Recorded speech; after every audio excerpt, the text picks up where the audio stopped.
היום יום הולדת, היום יום הולדת, היום יום הולדת.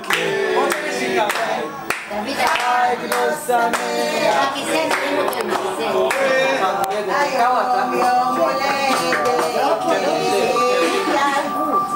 חג לא שמח. מה הבאת לו מתנה, דניאל? היום יום. תשאל אותו, הבאתי לו ככה חבילה של כסף. מה הוא אומר? אתה יכול להביא לי ביום ראשון? אני אומר לו למה? הוא אומר כי אני לא נוגע בכסף בשבת.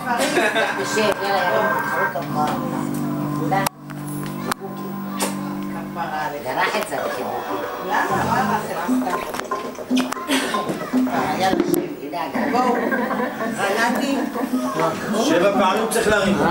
תעפו צחוק בעבודה. יאללה, תרימו אותו.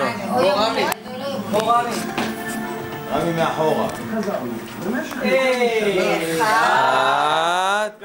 2, 3, 4, 5, 6, 7, לשנה, כן, לשנה הבאה, עד 120 שנה. בוא שם גבר. זה עוגה חלבית? דקה. רמי. כן. יופי, יאללה, תאכל.